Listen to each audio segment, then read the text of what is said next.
Hello, welcome to my channel. I'm Tiffany, retired librarian turned homeschool mom, and in this video we're going to be looking at this film. So this is The Public. It stars Emilio Estevez. I believe it was produced by him. It might have been directed by him. Let me double check that. Let's see. What was the director here? I'm pulling up. Yeah, he wrote it, he directed it, he starred in it. So this is his major project. So this film study looks at how a group of homeless people barricade themselves in with two librarians, Emilio Estevez and another young actress who's playing a young librarian, when essentially it is announced that all the shelters are full and all the emergency shelters are full, and the temperatures in Cincinnati, Ohio are going to pretty much drop to dangerous levels where if you're outside and uncovered, you're going to die. So these men, mostly it's men of color, a few white men, are essentially fighting to stay in the library and have it as an emergency shelter so they don't die. And Estevez gets caught up in this. Now you get a little bit of background in Estevez. He's worked at this branch a long time. He's a manager, he's a librarian and a supervisor of this young woman. And he had been previously an alcoholic, and the library kind of saved him back when he was younger. And he had been an alcoholic, and as I said, and he was able to use the library, started reading, started learning, and got himself out, and obviously went to school and became a librarian. And so he understands. He's worked on this specific floor with these homeless for a long time. He's very familiar with them. He understands them. They know him. They don't want to hurt him. This is not a violent thing. Again, these people don't want to die. And he asks. He's like he tells the head of security, it's like, they're not going to leave because they don't want to die. And we need to try to figure something else out to help them, because that's why he got into this. He wants to help people. That's why most, myself included, get into libraries. We want to help people. So they barricade themselves in this section of the library for self-preservation. And so on the other side, you have Alec Baldwin, who's a hostage negotiator, kind of a dick. Baldwin has a tendency to play dicks in most films. His son's an addict and is out on the street. Turns out he's in that room.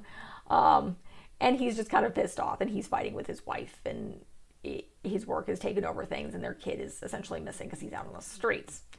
And then you have Christian Slater's character, who's a prosecutor, for some reason is involved in this. He's running for mayor against this minister who's trying to help people, and this prosecutor is he's a dick.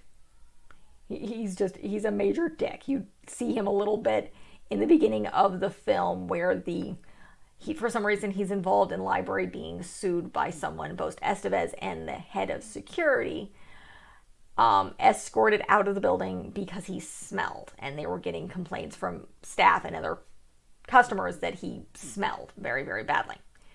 So he's pissed off for some reason. It's a library being sued for this type of thing would not be unusual. It's kind of well known, and there is normally policies in place for this. So him being pissed off about this it's a little off. But again, he's running for mayor of Cincinnati against this African-American minister he's most likely going to lose to because he's a white guy and he's a bit of a dick.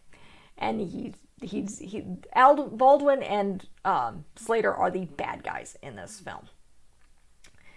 And so Estevez is in here with a bunch of these homeless people, and his young female librarian, who's very much a do-gooder, similar to him.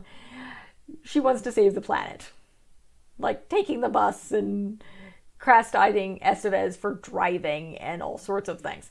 And he's like, I think early on, and she's been also trying to get out. She doesn't want to not work in libraries. She doesn't want to work on this specific floor. She doesn't want to be dealing with the homeless anymore. I think she's burnt out from it. She's like, he finally gets her transfer through. So at one point in time during this standoff, she does get out with somebody who is sick and injured. And then also you have an incident where Estevez finds Baldwin's character's son, though he had been handed a picture by Baldwin and he recognized him. He tries to help the son. The son beats the crap out of him because he's an addict and he's pissed off at the world. And then Baldwin gets infuriated because like, why didn't you tell me my son was in here? It's like he cites Estevez's character cites a very interesting case. And I'll bring up the trivia here. And let's see. What does it cite? He cites a very interesting case where essentially this was back during the time of the Patriot Act was in a majorly being used. So let's see if it's going to talk about this. And I know it mentioned, yeah, here it is. The case is Doe versus Gonzalez, where back in 2005, 4 librarians filed a lawsuit challenging the U.S. Patriot Act, as well as challenging to demand that libraries in Library Connection Network identify patrons who would use the library computers online at a specific time 1 year earlier. So they sought to maintain the civil liberties of library patrons. And so Estevez mentions this in reference to Baldwin. Why didn't you tell me my son was here?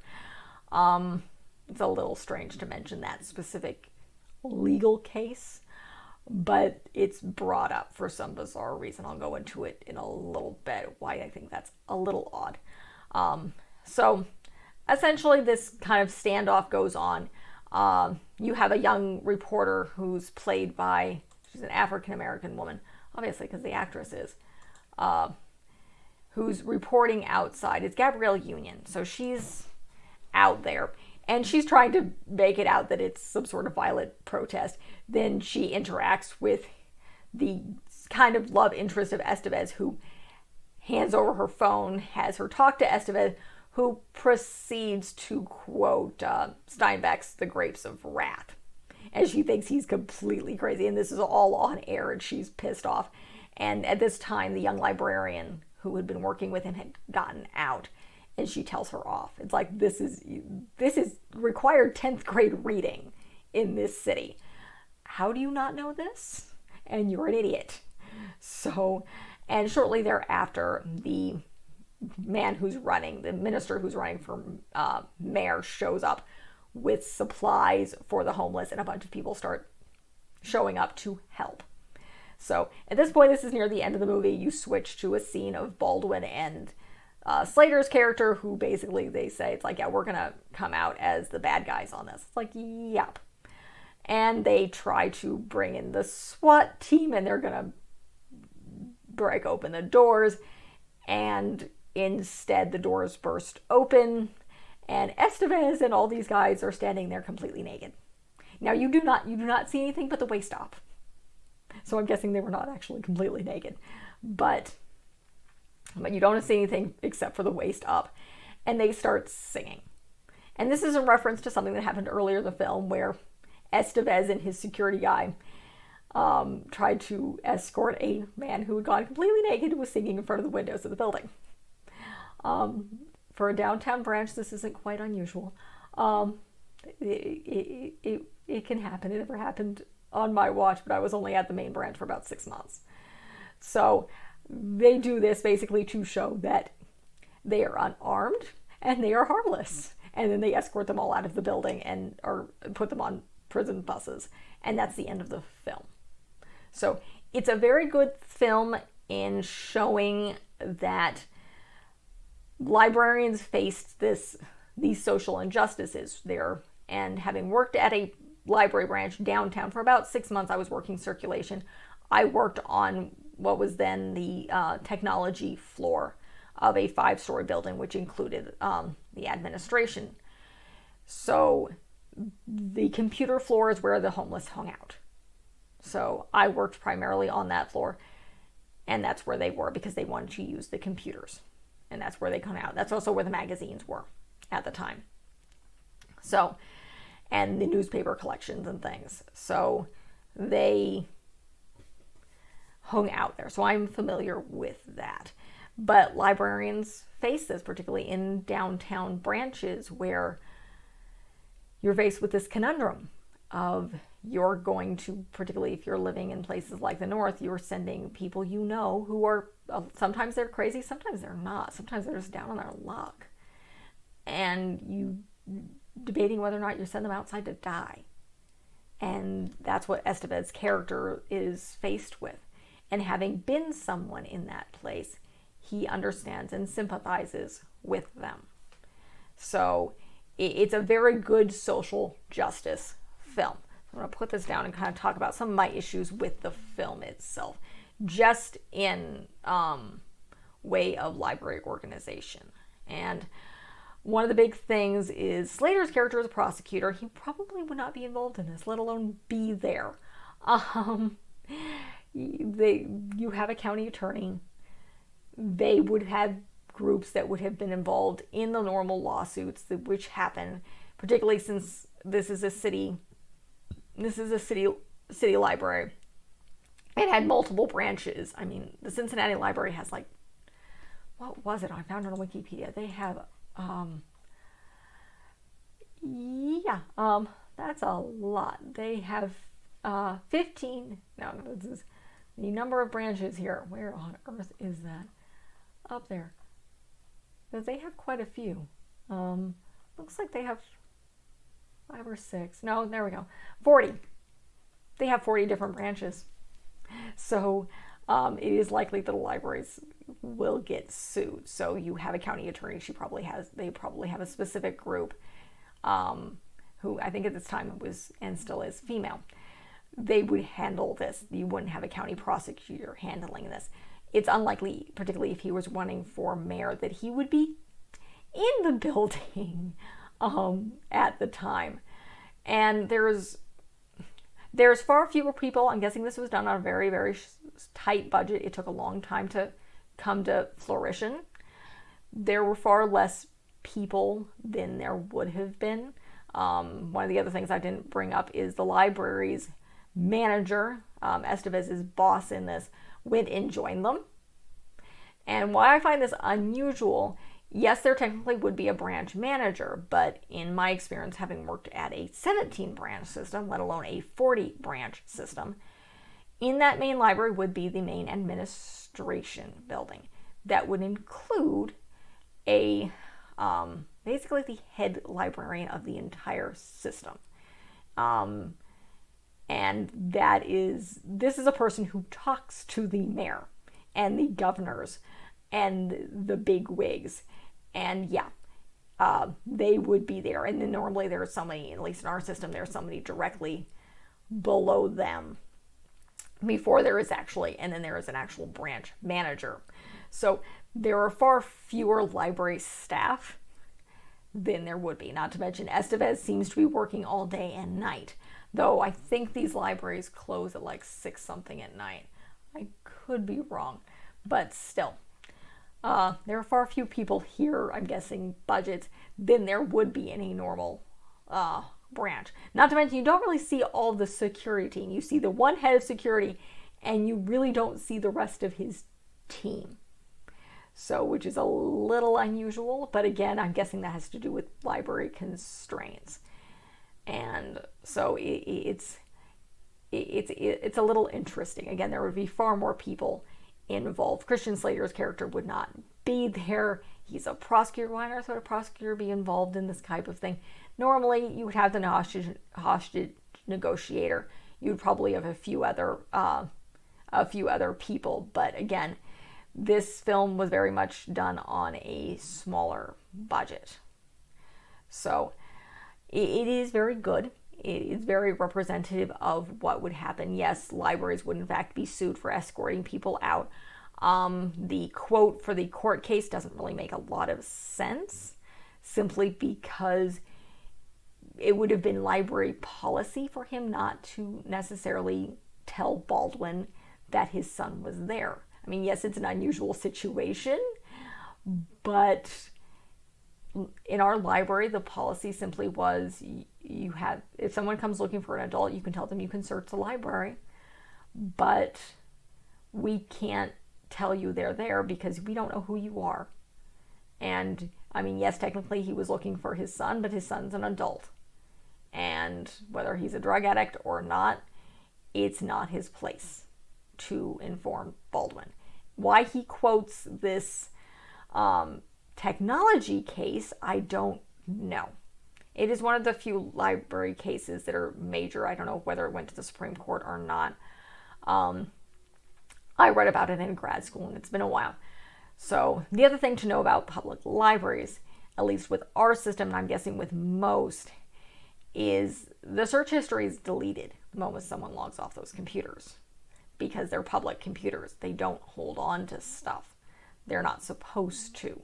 So it would be unusual for a large branch public library to not have that type of system in place. So that's pretty standard. I don't know. That was even standard in the academic library where I worked. The computers they simply don't hold that stuff. They're designed to erase it. So within a matter of hours, a lot of times. So that's a little unusual to cite the case. This is a very, very good film. It's definitely middle school, high school when you're looking at the social injustices focusing here, how the libraries walk that fine line between helping and being a public service. So yes, I did interact with some very, very crazy people when I was working downtown. Some of them were mentally ill. Some of them were just angry. Downtown, you have a tendency to get a lot of angry people. A lot of angry people on the library. Some of them were homeless. Some of them were not. Some of them were just angry people. So librarians specifically put in a lot of abuse. The other thing is, and this is again library services, which again shoestring budget on this film. There's a lot more staff there, even in the Cincinnati public libraries. I'm guessing this is a similar structure, where you have people who put books away, you have the circulation people who help people check out materials, you have library assistants who are part-time, you have librarians who are full-time, and it's a big system. And their main branch like this would have their administration building in it. So there would be a lot of staff still in this library before this would have happened. So it's not accurate in the sense of this is not what you would see. Why a lot of the staff would be have left the building if there was something like this going on. It would be an evacuation, because at the downtown branch that I worked at, once everybody got all the patrons or customers, depending on which terminology you use, out of the building, particularly the circulation staff, gathered. And basically it's okay, we need to make sure everybody is out of the building. And everybody is leaving roughly around the same time when the building was closing. It's only when closing time, but it's closing. So again, it's not entirely accurate in that sense. It is accurate in looking at these social conundrums. So this is a really good film. Back to this. Highly recommended. I watched it was recommended years ago. It was screened for the American Library Association because it is one of those few films that depict public libraries and the services they provide. It's the second film with Estevez spending most of the time in the library. However, the previous film was The Breakfast Club, and it was a school library, and he was obnoxious. In this, he's not, and it's a social service thing. It's also, I think, one of the first films he's been in a long time. He's kind of semi-retired. So that's it for this book review, or film review, sorry. It's late at night. It took my toddler a while to go to bed tonight, so I am tired. So if you like what you see, be sure to like and subscribe. I cover films like this. I cover children's books. I cover more fun films. I cover a wide variety of different educational things. We are secular homeschoolers, so that's really my focus. This is good if you're homeschoolers in looking at social injustices and how certain things work, and the places libraries hold within particularly large communities dealing with the public. So otherwise, I also do some kids travel stuff and a wide variety of things. So be sure to like and subscribe, check out my channel, look forward to more.